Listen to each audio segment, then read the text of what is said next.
Assalamualaikum warahmatullahi wabarakatuh. Kami dari kelompok 6 Kesehatan Mental akan memperkenalkan anggota kelompok kami. Sebelumnya, perkenalkan, nama saya Adi Aksa Ilah Munandar. Kemudian ada Anggita Ragil Supekti, lalu Arif Faras Fadila, Dwi Abdurrahman, dan Faruk Faris Hamzah. Di sini kami akan membahas mengenai dampak social distancing pada kesehatan mental. Pandemi virus COVID-19 tidak hanya mengancam kesehatan fisik, namun juga kesehatan mental setiap individu. Hal tersebut tentu dapat menimbulkan rasa takut dan panik, apalagi anjuran untuk diam di rumah serta kebijakan social distancing yang menimbulkan jarak secara emosional antara keluarga, sahabat, rekan kerja, teman, atau umat persekutuan di tempat ibadah yang dapat saling memberi dukungan satu dengan yang lainnya. Bagi sebagian orang, hal ini bisa dirasakan sebagai suatu tekanan atau beban yang sangat besar. Bila tidak dikendalikan, tekanan tersebut dapat berdampak negatif pada kesehatan mental.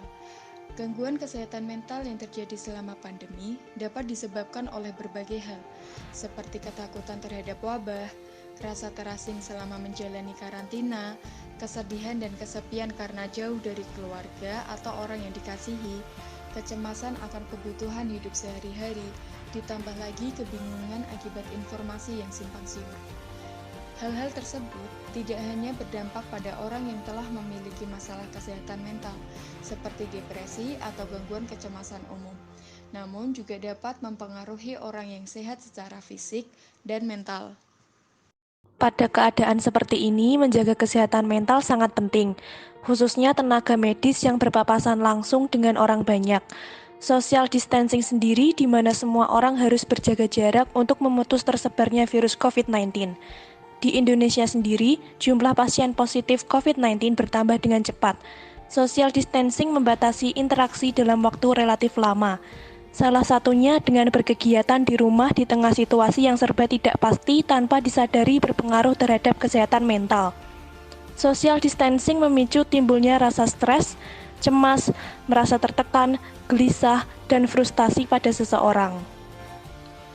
Maka dari itu ada beberapa cara yang bisa dilakukan untuk menghindari persoalan kesehatan mental selama social distancing dan isolasi diri di rumah. Salah satunya dengan tetap terhubung dengan orang lain seperti keluarga, teman, dan saudara melalui sambungan telepon, chat, serta video call maupun media. Dengan selalu terkoneksi pada orang lain dapat membantu menjaga kondisi mental. Social distancing ini bisa dimaknai secara positif dengan sebuah kesempatan untuk melatih keterampilan yang ingin dikuasai dan mengembangkan hobi. Misalnya, mempelajari cara berkebun, memasak, membaca buku, dan melakukan kegiatan bermanfaat lainnya. Berikut ini adalah beberapa hal yang dapat kita lakukan untuk menjaga kesehatan mental selama pandemi virus corona. Yang pertama, melakukan aktivitas fisik seperti lari kecil, lompat tali, ataupun olahraga kecil yang lainnya yang dapat kita lakukan selama menjalani karantina di rumah. Dengan melakukan aktivitas fisik, tubuh kita akan memproduksi hormon endorfin yang dapat meredakan stres, mengurangi rasa khawatir, dan memperbaiki mood kita. Yang kedua, mengkonsumsi makanan bergizi. Bukan hanya untuk menjaga kesehatan tubuh kita, asupan nutrisi yang cukup juga dapat menjaga kesehatan mental kita, baik secara langsung maupun tidak langsung. Yang ketiga, menghentikan kebiasaan buruk. Contohnya, bila Anda seorang perokok, cobalah hentikan kebiasaan buruk tersebut mulai dari sekarang. Merokok akan menimbulkan risiko Anda terinfeksi kuman, penyakit, termasuk virus corona. Kebiasaan buruk yang perlu juga kita hentikan adalah kurang istirahat atau sering bergadang. Jika kurang istirahat, kita akan lebih mudah mengalami kecemasan dan mood kita pun akan tidak lebih stabil. Yang keempat, lebih bijak memilih informasi. Pilih informasi yang kita terima secara kritis dan bijak. Sekian podcast yang kami bawakan, kurang lebihnya mohon maaf.